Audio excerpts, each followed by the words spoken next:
chers amis. J'espère que vous allez bien. Toujours un immense privilège de vous servir et d'être avec vous dans le cadre des capsules du mercredi soir du CCDM. Et j'espère que vous avez pu bénéficier et être bénis de ma dernière capsule qui s'intitulait « Une Pentecôte authentique et fructueuse ». Donc, cette semaine, en ce mercredi 4 décembre, qui est à moins d'un mois de Noël déjà, ça va très vite. On va parler du sujet qu'on parle énormément dans toutes sortes de facettes de notre vie, non pas seulement au niveau chrétien, mais ça peut être aussi au niveau du travail, au niveau des finances et au niveau des affaires. Le sujet, c'est porter du fruit. Donc, notre première partie, parce que notre réflexion va s'étendre sur 2 parties, s'intitule « Que signifie porter du fruit quotidiennement parlant ». Porter du fruit, comme je vous dis, c'est quelque chose que nous parlons passablement souvent et dans un paquet de sujets. Donc, je vais vous faire l'énumération des 7 références bibliques, dis-je bien, qui vont traiter du sujet. Première référence biblique qu'on retrouve dans Psaume, chapitre 1, les versets 3, qui nous parle de porter du fruit en sa saison. Deuxième référence biblique que l'on retrouve dans le livre de Jérémie, chapitre 17, versets 7 et 8, qui nous mentionne que celui qui espère en l'Éternel continue de porter du fruit, même en temps d'épreuve. Et c'est important de prendre note de ceci, que même lorsque ça va pas bien, même lorsqu'on vit des temps difficiles, bien, quelqu'un qui est vraiment branché sur le Seigneur, qui a une foi profonde et éprouvée, va continuer quand même à porter du fruit, même lorsque ça ira pas bien. Troisième référence biblique que l'on retrouve dans le livre de Galates, chapitre 5, versets 22 et 23, où que l'apôtre Paul nous fait l'énumération des 9 fruits de l'esprit. On suppose la maîtrise de soi, l'amour, la patience, etc. Ensuite, quatrième référence biblique que l'on retrouve, dis-je bien, dans le livre de Matthieu, chapitre 3, verset 8, qui nous parle de porter du fruit digne de repentance. Et on sait très, très bien que même lorsqu'on a accepté le Seigneur Jésus, même lorsqu'on a un certain nombre d'années de marche chrétienne et tout, ou qu'on est impliqué aussi dans notre marche chrétienne, mais on chute toujours. On chute toujours. C'est comme un joueur de baseball, ça lui arrive pas fréquemment, mais ça lui arrive d'échapper des balles, de faire des erreurs. Donc, nous-mêmes, en tant que chrétiens, dans n'importe quelle facette de notre vie, on n'est pas parfait. On l'est en Jésus-Christ, mais humainement, on ne l'est pas. Donc, on a besoin de repentance. Ensuite, 5e référence biblique. Les 3 prochaines vont être tirées du livre de Jean, de l'Évangile de Jean, chapitre 15. Mais la première va être au verset 5, qui nous dit de demeurer attaché à Jésus afin de porter du fruit. Il est le cep, donc le tronc, et nous les sarments, donc les branches. Il nous fournit la sève nécessaire à notre fructification, ou il nous fournit la sève afin que nous puissions porter pleinement du fruit. Et la sève constitue le regroupement de tout ce que l'arbre a besoin pour porter son fruit, qu'il y ait une floraison d'abord et ensuite puisse porter du fruit. Et étant donné que aussi c'est la même sève qui part du tronc qui s'en va vers les branches, donc nous, en tant que chrétiens, on porte la même essence que Jésus en ayant la même sève. Ensuite, au verset 8, ça nous mentionne de porter beaucoup de fruits, démontre notre relation avec Dieu. Et comme on dit, tout est dans tout. Si on est bien attaché au cep, et si la même sève qui part du cep se rend jusqu'à nous, mais c'est qu'on est bien attaché à Dieu, ça va de soi. Dernière, dans le verset 16, Jean 15, verset 16, c'est Christ qui nous a choisis, non l'inverse, afin que nous porterons du fruit et que ce dernier demeure. Et c'est pas l'inverse. Je vous donne un exemple. Lorsqu'on achète un arbuste et qu'on le plante, ben c'est souvent le tronc qui est là. Il commence à avoir des petites pousses, mais on achète plus souvent qu'autrement un tronc avec des petites branches, des commencements de branches. Donc, c'est pas le tronc qui vient après les branches. Donc, la même chose, c'est pas Jésus qui vient après nous, mais c'est lui qui nous choisit. Donc, c'est le tronc, ce sont les branches qui sortent du tronc, donc c'est le tronc qui vient en premier. Donc, c'est Jésus qui nous choisit, et ce n'est pas nous qui le choisissons. Donc, depuis toujours, l'expression « porter du fruit » fait partie de notre langage plus ou moins courant. Mais qu'est-ce que cela veut dire au juste? Et ça va être intéressant de voir tout ce qu'on va parler et tout ce qu'on va vous porter comme notion sur l'expression « porter du fruit ». Qu'est-ce que ça veut dire? La définition. L'expression « porter du fruit » est une métaphore signifiant donner de bons résultats ou avoir des conséquences heureuses. Elle est couramment utilisée afin d'indiquer que les efforts et les actions entreprises ont produit des résultats positifs et bénéfiques. Je vous donne l'exemple d'un retraité, d'un travailleur qui a travaillé pendant 40 ans sur le marché du travail, qui a été discipliné financièrement, qui a toujours fonctionné avec un budget, qui avait un plan de retraite et tout. Bien, il va arriver au moment de la retraite, bien, il va avoir un bon revenu de retraite qui va rentrer. Donc, on peut dire que ce travailleur, ce nouveau retraité-là, va savourer les fruits de sa discipline financière. D'accord? L'origine de cette expression remonte à l'idée de l'arbre fruitier qui, après avoir été soigneusement cultivé et entretenu, porte ses fruits. De la même manière, les efforts humains, lorsque bien investis, et je reprends encore l'exemple du travailleur nouvellement retraité, portent le fruit, c'est-à-dire qu'ils aboutissent à des résultats fructueux. Si nous transposons ces notions dans notre réalité spirituelle, nous réaliserons que Jésus, qui est comparé au cep, donc au tronc, nous apporte la sève nécessaire pour notre fructification ou afin que nous puissions porter du fruit. Car nous, les croyants, sommes comparés au sarment, donc aux branches. Donc, comme je vous répète, la sève qui part du tronc, qui est Jésus, monte jusqu'à nous. Donc, ça nous dit que on porte la même essence que Jésus. Donc, si l'essence de Jésus est dans nos vies, ben, on va porter du fruit grâce à cette essence chrétienne ou spirituelle-là, l'essence divine de Jésus qui va monter jusqu'à nous. Donc, grâce à cela, on va porter du fruit. Au cours de cette réflexion, qui sera divisée en deux parties, comme je le mentionnais en début de réflexion, nous ferons plusieurs parallèles. En première partie, qu'on va faire aujourd'hui, on va décortiquer ce qu'est un fruit, qu'est-ce qu'un fruit. OK? Il y a trois parallèles qu'on va pouvoir faire, ça va être très intéressant, ainsi que la signification spirituelle qui s'y rattache. Par la suite, nous verrons comment le Saint-Esprit joue le rôle de vigneron. Et je tiens à faire cette petite précision-là. Bibliquement, le vigneron est comparé au Père.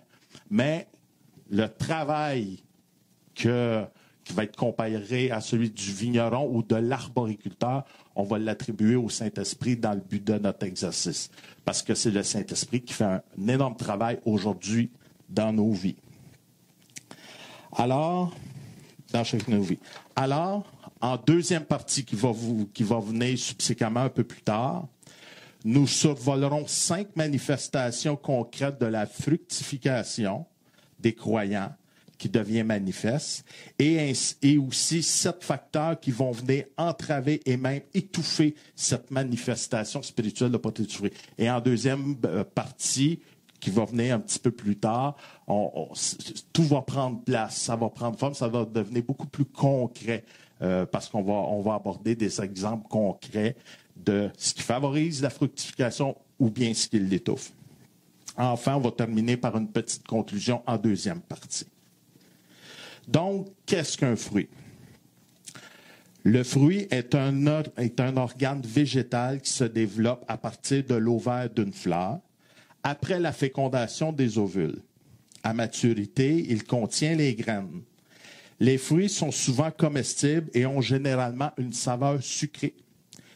Donc, avec cette définition-là, cette description-là, on peut analyser cette définition sous 3 angles différents. Premièrement, il y a la fécondation. On peut comparer la fécondation par ce qu'on peut discerner un bon fruit chez un individu après un travail divin et humain dans sa vie. Donc, on voit qu'après un travail, quelqu'un vient au Seigneur, donne sa vie à Dieu, est conscient aussi des faiblesses dans sa vie. Ça peut être, on peut parler de péché, mais on peut parler aussi d'un manque d'amour, on peut parler d'une carence affective, d'un manque d'estime de soi, ça peut être un paquet de choses. Donc, après avoir travaillé, il y a un travail divin qui est fait et il y a aussi un travail humain aussi. Donc, d'un coup que la vie de la personne s'est bien placée en Jésus, bon, on peut voir comment ce que je veux dire, on peut commencer à constater, c'est ça. On peut constater les bons fruits, les premières manifestations des dons de quelqu'un. Donc, on peut comparer ça à la fécondation. Deuxième comparaison, contient des graines. Dans un fruit, les graines permettent la reproduction et la survie de l'espèce fruitière. Les graines d'un fruit peuvent en reproduire plusieurs. Donc, on parle ici de multiplication. Il en va de même pour quelqu'un qui porte beaucoup de fruits. On remarquera plusieurs personnes impactées positivement par son contact. Et on peut mettre l'évangélisation dans cette case-là, mais aussi et surtout le rayonnement. Comment que quelqu'un qui rayonne en Jésus, qui est conscient de ses dons, qui a travaillé sur soi, veut pas, va dégager quelque chose de positif, va être porté à partager ses connaissances, partager son expérience, inviter quelqu'un pour un repas à la maison, accompagner quelqu'un dans le deuil. Ça fait tout partie de la reproduction, les graines, de la multiplication de l'amour de Dieu à travers lui. Donc, tout cela, on peut comparer ça aux graines qui servent et à la multiplication des fruits et à la survie du fruit, du type de fruit en question. Troisième, la saveur sucrée. Le goût sucré d'un fruit est l'élément qui nous attire à en manger. De même, l'individu portant un bon fruit est quelqu'un qui sera agréable à côtoyer et chez qui les gens vont être attirés à aller vers. Donc, un bon chrétien équilibré, que j'appelle, moi, que le fil vert est bien branché sur la société, bien branché sur son entourage, va être agréable à côtoyer, on va être attiré à aller vers lui, à aller le parler, soit après une réunion d'église, ou à l'inviter à manger, ou l'inviter dans nos projets. Donc, c'est ce qu'on peut comparer à la saveur sucrée. Donc, fécondation, contient des graines et la saveur sucrée. Ainsi donc, un croyant portant du fruit en est un chez qui le Saint-Esprit ainsi que lui-même auront fait un travail en profondeur. Et ce n'est pas quelque chose qui se fait en claquant des doigts sur le coin d'une table, ça prend du temps. Ça prend du temps, dépendamment du vécu de la personne qui vient d'accepter le Seigneur. En produisant du fruit, ce dernier produira, dis-je bien forcément, des graines qui assureront la survie de l'Évangile. Enfin, ce même individu, portant un fruit ayant bon goût, sera un excellent représentant de Jésus-Christ ici-bas. Donc, quelqu'un qui est agréable à côtoyer, que tout le monde sait autour de lui, à son travail, dans sa famille, dans ses cercles sociaux, que c'est un chrétien, mais seulement que ça va être un bon témoignage. Ça va être un bon témoignage, donc cet individu-là, ce frère ou cette sœur-là, va constituer un excellent ambassadeur de Jésus-Christ. Et c'est pour moi l'une des meilleures formes d'évangélisation parce que le témoignage vivant va parler très fort à la place de la personne. Donc, on parle du Saint-Esprit qui est un excellent arboriculteur. Qu'est-ce que c'est un arboriculteur? Un arboriculteur est un spécialiste de l'entretien des arbres fruitiers, d'ornement et forestiers. Il s'occupe de la plantation, de l'entretien et de la production des arbres. Cela inclut des tâches comme la taille, l'irrigation, l'application des engrais et la protection contre les maladies et les parasites.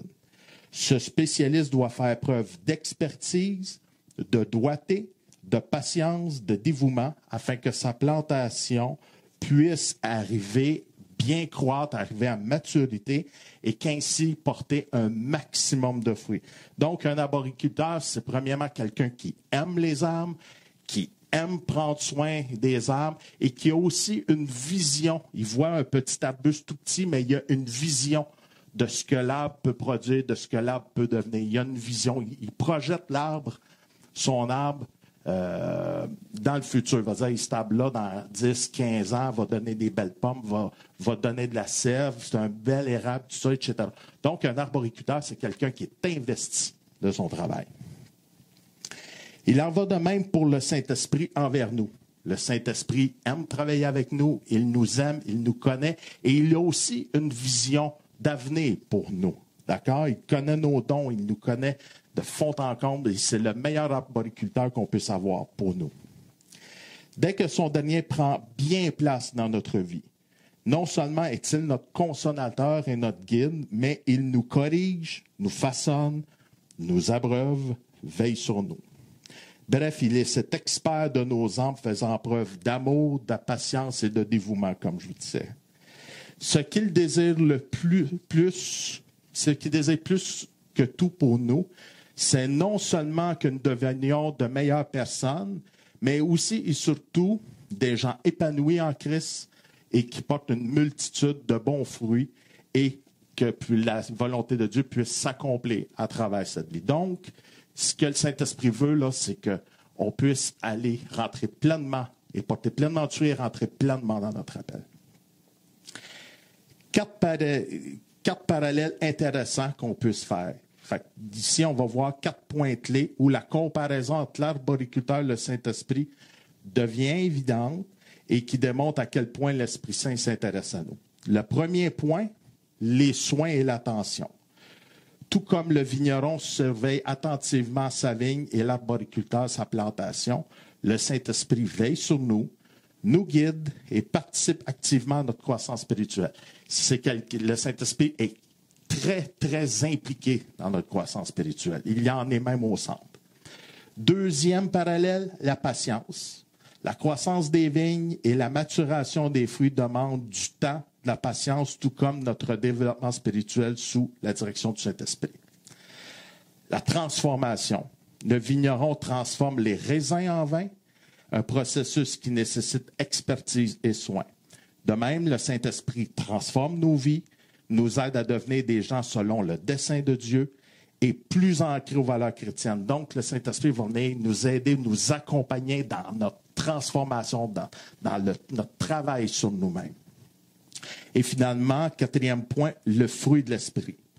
Bibliquement, les fruits de l'Esprit comme l'amour, la joie, la paix, la patience, etc., maîtrise de soi, sont le résultat visible de l'action du Saint-Esprit dans nos vies, tout comme les fruits de la vigne sont le résultat visible du travail du vigneron. Parce que le travail de l'Esprit Saint, c'est quelque chose qui est intérieur, c'est quelque chose qui est personnel, qui est visible.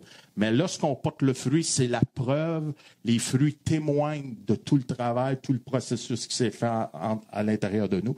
Tout comme le travail du vigneron, on n'est pas conscient de toutes les heures qui sont passées en plantation ou en atelier pour la transformation du vin, mais le fruit qui témoigne du travail, c'est le vin. Donc, ceci conclut notre première partie, dis-je bien. Je vous invite à nous suivre pour la deuxième partie qui va probablement être d'ici 2 mois. Je vous dis merci de votre intérêt. J'espère que vous avez été richement bénis, que vous allez voir le concept de la fructification dans la vie d'un chrétien d'un œil un peu plus différent, de manière beaucoup plus profonde. Et je vous dis merci de votre intérêt et manquez pas le merveilleux chant qui va suivre cette capsule, qui va venir faire un beau résumé, qui va venir mettre un bon point final à cette réflexion. Donc, je vous dis merci, que Dieu vous bénisse abondamment et à la prochaine. Bye.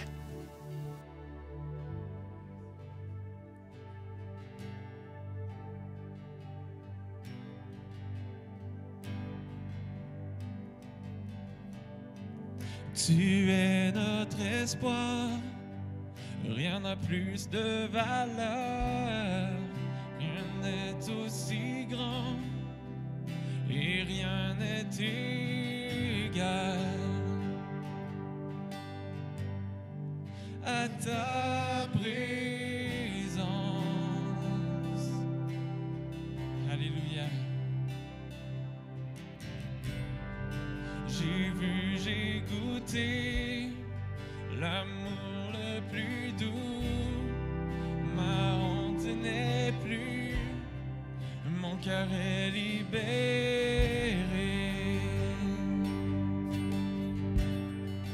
Dans ta présence, tu es notre espoir. Tu es notre espoir. Rien n'a plus de valeur. Rien n'est aussi grand et rien n'est égal à ta présence. J'ai vu, j'ai goûté. J'ai vu, j'ai goûté l'amour le plus doux. Ma honte n'est plus, mon cœur est libéré. Yes! Dans ta présence.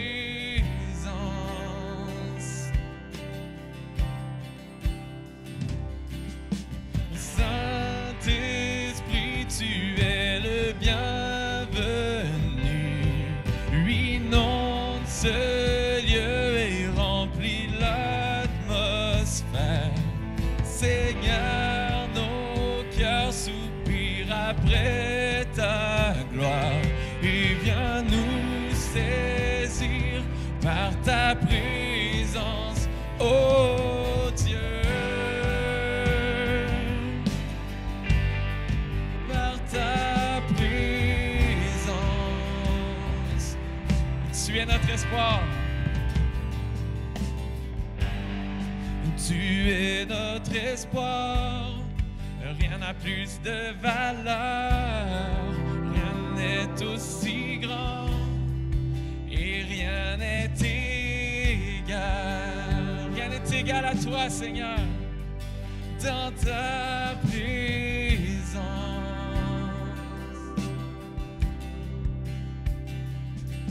Oh, j'ai vu, j'ai goûté l'amour le plus doux. Ma honte n'est plus, mon cœur est libéré. Oh, dans ta présence. Oh, tu es le bienvenu, Saint-Esprit. Saint-Esprit, tu es le bienvenu. Lui, inonde ce lieu et remplit l'atmosphère. Seigneur, nos cœurs soupirent après ta gloire. Et viens nous saisir par ta présence, ô Dieu. Par ta présence, oui, devenons plus conscients de ta présence et venons goûter à la gloire de ta bonté. Oui, devenons plus conscients de ta présence et venons goûter à la gloire de ta bonté. Oui, devenons plus conscients de ta présence et venons goûter à la gloire de dernière fois. Oui, devenons plus conscients de ta présence et venons goûter à la gloire de ta bonté.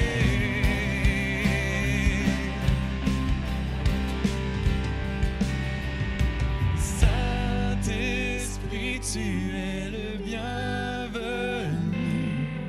Inonde ce lieu et remplit l'atmosphère. Seigneur, nos cœurs soupirent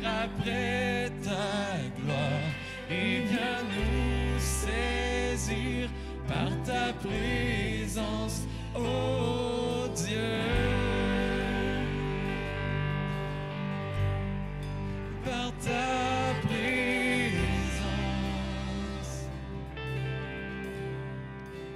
oh Dieu. Par ta